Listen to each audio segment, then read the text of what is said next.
My name is Gary, and if there's one lesson life has drilled into me, it's that you never truly know what's happening right under your own roof. People say love is built on trust, that when you find the right person, you should give them your whole heart without hesitation. But let me tell you something. Trusting blindly isn't loyalty, it's foolishness. I learned that lesson the hard way. I used to believe in love, the kind where you commit fully, support each other unconditionally, and never even consider the possibility of betrayal. I assumed that if I was faithful and all in, my partner would be too. It never even crossed my mind that I would one day find myself questioning everything I believed about love, commitment, and marriage. Yet here I am. Looking back, I can see now how easy it is to be deceived when you're in love. The signs are there, but you brush them off, convincing yourself that the person you trust could never be capable of hurting you. You believe that because you're sincere, they must be, too. But that's not always the case.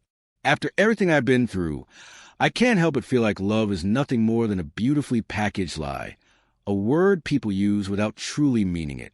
If you stick around, you'll understand why I feel this way. I met Kimberly when I was 30. She was 25, full of life, and had a spark that made everything around her seem brighter. At that point in my life, I was ready to settle down, build a future, and create something real. When I met her, everything just fell into place. We could talk for hours about anything, and from the outside, we looked like the perfect couple. We dated for just over a year before I proposed. Some people might say that wasn't long enough, but I was certain I had found my person. There were no glaring red flags, nothing that made me hesitate. We shared similar interests, enjoyed each other's company, and everything felt natural, like we were meant to be. After we got married, life was good. We moved into a home my mother owned and quickly settled into our routine. For a while, I felt like I had everything I ever wanted. I was genuinely happy. In the beginning, we did almost everything together. But looking back, I realized that the deepest betrayals always come from the ones you trust the most.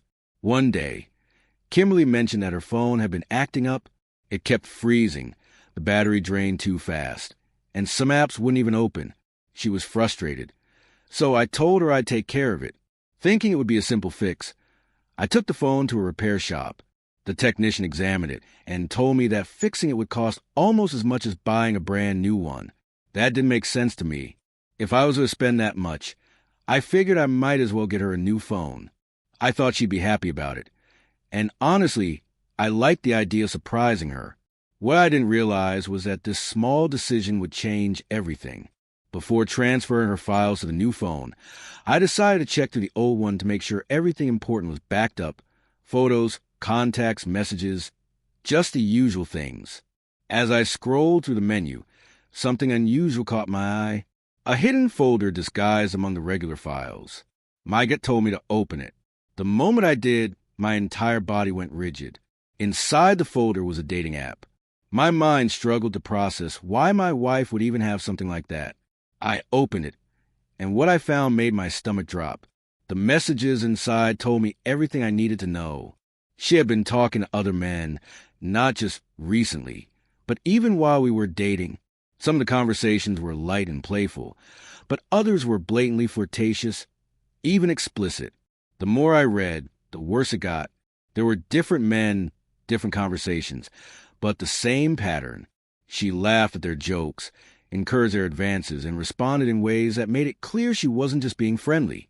She had been doing this right under my nose. Without hesitation, I took screenshots, names, dates, and the most damning parts of conversations. If she tried to lie about it later, these messages would speak for themselves. Once I had everything I needed, I locked the phone and handed it back to the technician. "Go ahead with the transfer," I said, keeping my voice steady. As the technician worked, I stood there, lost in thought. Had she always been like this? Had I just been too blind to see it? No matter how I tried to make sense of it, one thing was clear. This wasn't something I could ignore. I needed answers. By the time I got home, I already knew exactly how I was going to handle it. Walking through the door, I pulled out the brand new phone and handed it to her with a small smile. Watching her closely, her face lit up instantly. She wrapped her arms around me, pressing a kiss to my cheek. "Oh my God, babe, you got me a new phone. You didn't have to." She was genuinely happy, completely unaware of what was coming next. I let her enjoy the moment for a few seconds before clearing my throat and speaking. "Yeah, I figure it was better than fixing the old one. By the way, I looked through your phone before the transfer started." My voice was calm but direct. I saw the dating app. Her smile faded instantly. "Excuse me," she said, her eyes narrowing slightly. I held her gaze. "I saw it, Kimberly. I saw the messages. You've been talking to other guys." For a second, she just stared at me, scrambling for a response. Then she scoffed. "You went through my phone? Seriously, Gary? That's an invasion of privacy. Do you not trust me?" I expected that reaction, deflection, making it about me instead of what she'd done. But I didn't let it shake me. "That's not the point," I said firmly. "I want to know why you have a dating profile, and why you're talking to other men." Her expression shifted again. She realized I wasn't backing down. "Look, I wasn't trying to do anything serious," she mumbled. "I was just bored, I guess. I never actually planned to meet anyone. Do you understand how messed up this is?" I asked, my voice low but steady. "Giving attention to someone outside our marriage is how things fall apart. I don't want that happening to us." She looked away, unable to meet my eyes. I took a deep breath and made my stance clear. "You need to end this. Delete the app. Cut off every guy you've been talking to. I need to know this will never happen again." She nodded slowly. "Okay, I'll delete it." She pulled out her phone and right in front of me uninstalled the app. I watched her do it, but something in my gut told me this wasn't over. For the next 8 months, life carried on as if nothing had happened. After Kimberly swore she deleted the app and cut off communication with those men, I tried to believe her. Every time I remembered those messages, I told myself to let it go. Relationships require trust, and I didn't want to push her away by constantly questioning her. But then one morning, I woke up with a burning, stinging sensation when I went to the bathroom. At first, I tried to rationalize it, maybe a UTI. But as the day went on, the pain worsened, and by evening, I noticed a thick yellowish discharge. That's when it hit me. My body was telling me something was very wrong. The next morning, I went straight to the hospital. After tests, the doctor sat me down and confirmed it. I had an STD. "These infections are only transmitted through sexual contact," he said. There was no other explanation. My wife had slept with someone else.